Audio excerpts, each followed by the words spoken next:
Alrighty, folks, it is such an honor and a privilege to speak with Anna Kelly each and every week. We have actually opened it up to the Skool community.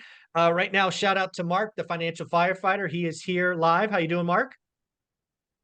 Good. Glad to be here. Excellent, man. Well, we're just going to get rolling, Anna and I. And Anna, I want to talk to you about something that you and I have talked about in passing a couple of times, and that is Americans are in serious trouble. Delinquencies surge, debt at a record high. These are things that we hear about all the time, but what would be your recommendation to folks in our community who are action takers and really want to move forward? Yeah, I think first and foremost, you've always got to be able to hope for the best, but prepare for the worst. And when you have big shifts in the economy, like what we're seeing, years of inflation, signs of recession on the horizon, maybe even worse, stagflation, you've got to say, okay, am I prepared for these things if they happen? And the number one thing that people need to be prepared is really to have sufficient reserves or savings before you go out and invest so that you can weather a layoff. So, I recommend, and most financial advisors would recommend, the goal is to get to 6 months of expenses saved. I didn't like to do that early on. I wanted to invest every penny that I had. But in the great financial crisis, I had some emergencies happen that I didn't have the cash to pay for as a landlord, which forced me to take on credit card debt. So save up at least 3 months expenses, ideally 6 months expenses. Some people say income. You don't necessarily have to save that much in your income, but your living expenses, you should have 6 months, 3 to 6 months saved when you're heading into a downturn. Yeah. I think there's a lot of things. First and foremost, these stats are scary. No doubt they're obviously shared because they want to create inaction and fear. But I think there's something that you and I know because we've been through a couple of these that if you're younger, maybe this is your first nasty recession. Uh, there's a lot of opportunity, right? Again, we're currently at 3.9% unemployment. Let's just pretend we go to 5%, which would undoubtedly mean millions of people laid off. It would be horrible, be bad. But that also means 95% of folks are still working. And a Yes. lot of a lot of people miss that. The other thing that we are seeing, and we'll talk about this, I think, in video number 3, is folks that have been here before, like Ken McElroy, they're gearing up right now. Right? Ken McElroy put out a video yesterday about, hey, I'm going to buy 500 million bucks in real estate. I'm going to upgrade my portfolio. I'm going to make my portfolio younger because the big boys are distracted with all this debt resets and all of that, and all this other stuff is too big for the new folks. So he's going to be this little speedboat and go pick off things. So yes, recessions are scary. Yes, delinquencies, debt, scary, but don't put your head in the sand. There's going to be some amazing opportunities, right? Absolutely. And historically, when you're at the bottom is when you make the most money because you buy low and then you ride the next expansion period in an economic cycle and watch your rents and your values typically go up. Now, there's some important things to do in terms of identifying the right types of investments and the right types of properties in the right locations that are going to help you do the best, when that economic expansion happens. But absolutely, whenever, Warren Buffett says, be greedy when others are fearful and fearful when others are greedy. So a lot of people jump in at the peak of a cycle, like we saw over the last couple of years, and overpay, and then things start to come down and they start to lose money. When you have the bottom, rather than being fearful, you need to be prepared and you need to set yourself up to be stable so that you can then take your excess and go invest when other people are running away, because your competition's gone. Most of your competition is going to be very afraid and say it's a recession, it's too risky. Your banks are going to dry up, some lending. They're going to give you no answers. And that's when the really resilient start to do well and say, I'm going to figure out another way to get it done, but I'm going to get it done and take advantage of the opportunity to buy properties, hopefully much cheaper than you were able to before. Yeah, I think a lot of life is about understanding when to play defense and when to play offense. And I think you're right. Heading into a recession, heading into scary times, you gotta have a decent defense. You got to have the 3 to 6 months reserves. You got to understand those things. You don't want to leave yourself open to get hurt. But once you've done that, it's about the offense. You get Yeah. wealthy with offense. You don't get wealthy with defense, right? Defense makes sure you don't get out of the game, but you've got to be ready to take offense. And something you and I've talked about for years is, I forget the exact saying, but you'll remember it. Something like do this and this while you expand your means. I forget the saying.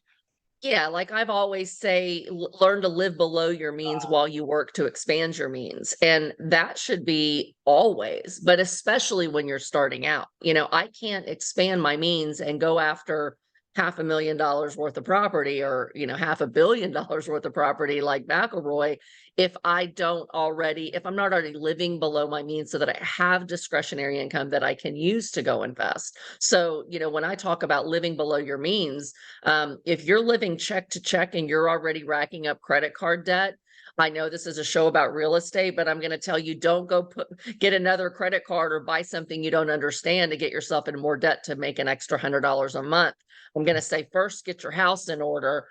Transfer your high interest stuff to low interest rates, whether that's a HELOC or 0% financing or a personal loan or whatever. Get your debt payments under control.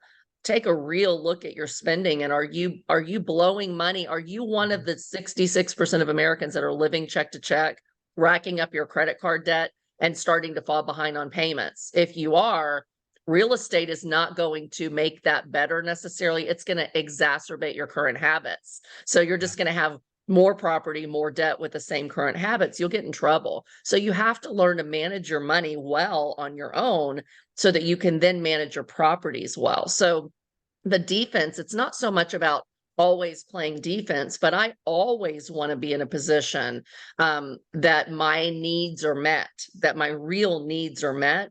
And then I've got extra left over that I can then go buy another house, another 4-unit, another 10-unit, another 50-unit, whatever it may be. But at all times, I'm being very careful to have some savings to weather, a recession, for example, and building up that excess savings that I can use to go invest. So both are really important. You can't get rich by just saving money. We had a great show and debate on that, but you can also lose your shirt by not learning how to save money.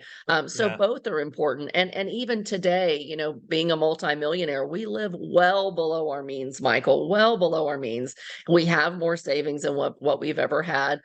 So that when there is big opportunity, I can take advantage of that opportunity. And it's not just all blown and living check to check. Even a lot of wealthy people live check to check. And so they may have good incomes, but they don't necessarily grow a strong net worth. Well, yeah, let's talk a little bit about credit cards. I read a scary stat yesterday. They'll be close, but not exact. I think 15% of Gen Z's credit cards are maxed. I think Generation X, my generation, your generation, is like 9%, and baby boomers like 5%, something like that.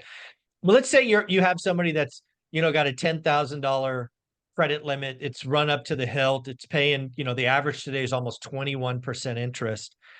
What do you tell? I mean, I tell people to focus on paying that off because that's like a 21% return. Is that how you see it as well?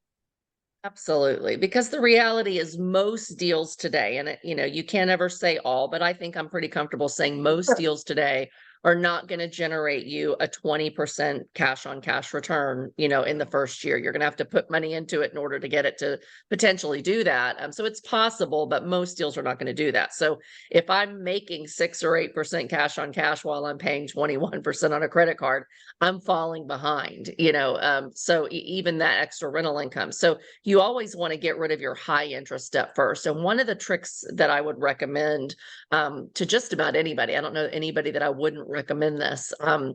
I would call your credit card company and ask them for an increase in your line. And while you have good credit, hopefully you have good credit, you might be able to get a line increase. Because what happens, Michael, a lot of people don't realize too, they rack up their credit card debt and they think, I can make the payment.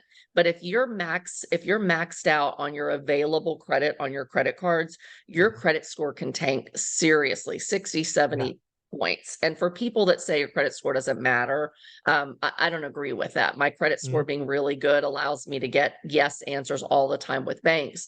Sure, you can use other people's money, you can do DSCR loans, but your credit does matter. So if you're maxed out, you want more credit available. You can either do that by asking for a line of credit increase on your existing credit card, or try to open a new low introductory balance credit card. Now, I want to be very careful.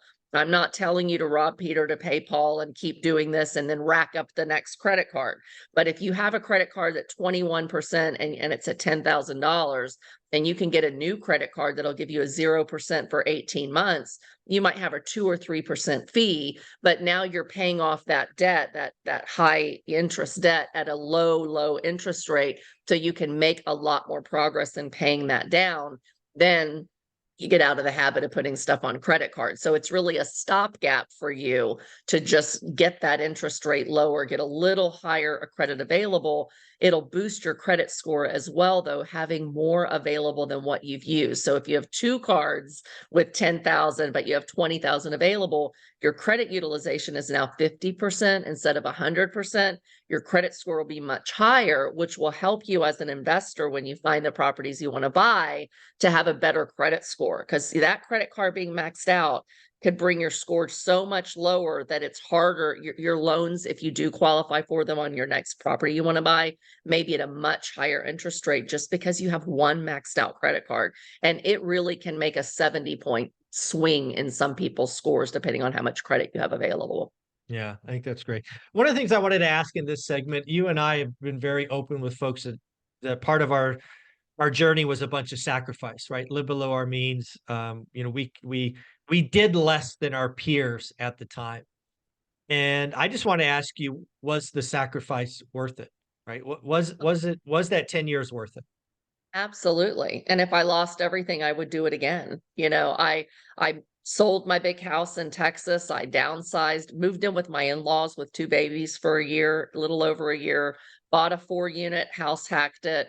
But we were able to live below our means. And thankfully, Michael, we did that just before the GFC. So when we had the worst recession in history, other than the Great Depression, when our business income was struggling, when patients couldn't come to my husband anymore, they'd have to pop a pill because they couldn't afford their, co-pays. And when AIG was almost going under, our needs were met because we house hacked and our tenants paid our mortgage, our taxes, and our insurance. And then we had a couple other rental properties bringing in that income. So both living below our means and having the few rental properties that we had at that point to really bring in that extra income, the combination of those things together is what allowed us to survive during that really rough couple of years. But it also allowed me to have some excess income, even through all of that, to start using to then go buy another property. So the sacrifices for a decade of 70 to 80-hour work weeks, hustling, running a business, having our job, house hacking, buying rental property. It was the best decision we ever made and led to where we are today, no doubt. Yeah, a lot of folks are in this journey, I always say the first 5 years suck, right? It's where it's where you don't have scale, you're still making mistakes. You realize that people lie to you, people steal, people don't pay rent, all these things, water heaters Right. break. But I want our story, right? We're real people. We Yeah. both got 5 years of history talking together on your playlist. It is absolutely worth it. And I would do it again. If I had to start today at 51, I would do essentially the same thing. I would say that I would typically buy newer. I would try to buy newer homes, right? I wouldn't go for Yes. the lower end, but yeah, I mean, I wouldn't do anything different. I would just, start one at a time. Absolutely. And buying that one rental at a time, when you start out with not much, you're going to have to get used to no answers from a bank sometimes. And Yep. as the economy gets, potentially worse or we have a recession, credit and banks are going to get even more tight. They're going to tell you real estate is risky and you don't have enough reserves and you don't have, enough income coming in or whatnot. So the other piece of advice that I would have done differently if I had known better is I would really start learning about seller financing and I'd really start networking and trying to find private lenders. Now, we do have hard money lenders and DSCR lenders, and some of those may go by the wayside if you have another bad recession. But learning to use other people's money is really important. And so when you're living check to check and you're paying down your credit cards and you're saying, I know if I could just buy another rental property, I'd have a little more, but the banks are saying no. Start preparing yourself now, if you're in that position, to find private money lenders or JV partners that'll partner with you. Maybe you bring the work, you bring the experience, you're the one doing the locating of the properties, buying them, renovating them, and you're using a partner's money. Don't be afraid to partner and take a little bit of a little bit rather than nothing of nothing. So finding other people's money, you don't have to do it all on your own money. In fact, Right. during the GFC, I've told this story before, but we had $700,000 in business startup debt. I didn't have a zero net worth. I had a negative 700,000 net worth. Now I had a Ouch. good job.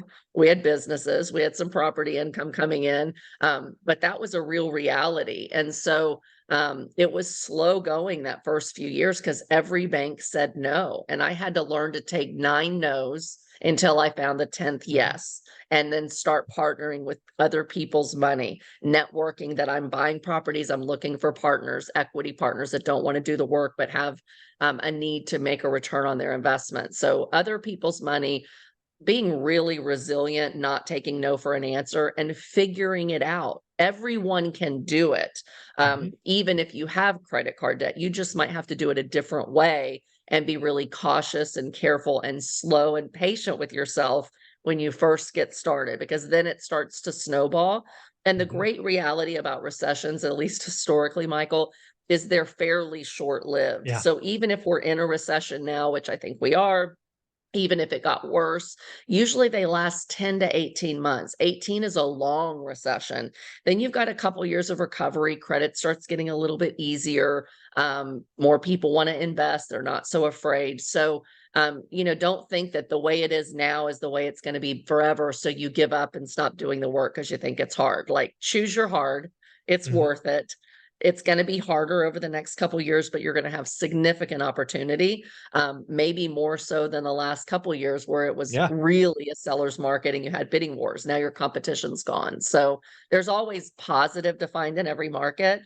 You just have to get really creative and do the work and figure it out. I love this. I love the fact that we have so many millionaire repeat guests because we get to see what they're actually doing in their business. You just got a seller financed house.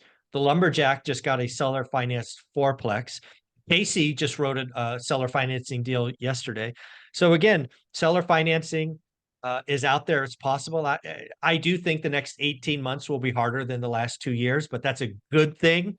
If you know what Right. you're doing, if you're in the right community, if you're around people that are doing this, you got to get around people that are doing it. Stop interacting with your friends who know nothing about real estate.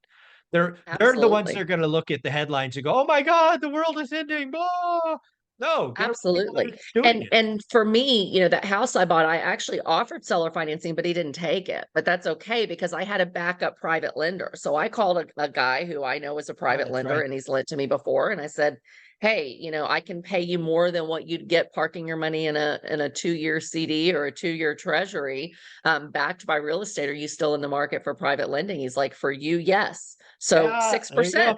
6% interest only made me cash flow almost $800 or $900 a month. So Score. if the seller says no, find a private lender and use Exactly. their money. And I'm doing this even though I have my own money because it makes my money go further when I can help other people using their money make a good return and create a win-win for me, the seller, and a private lender. Yep. At the end of the day, folks, the headlines are scary. Delinquencies are surging, debt is high, but stop reading the headlines. Do the work, get in the right communities, realize that you own your stuff. You can't fix stupid, so don't worry about everybody else. Just take care of your house and your family. Anna, where can people find you? You can find me here on my playlist on your channel almost every week over the last couple of years. Go back and listen to some of our previous shows. There's a lot of great stuff there. You can find me on social media at Anna Kelly, REI Mom. And if you're interested in real estate coaching, consulting, or deal review, you can find me at AnnaKellyInvesting.com. You're amazing. Thank you.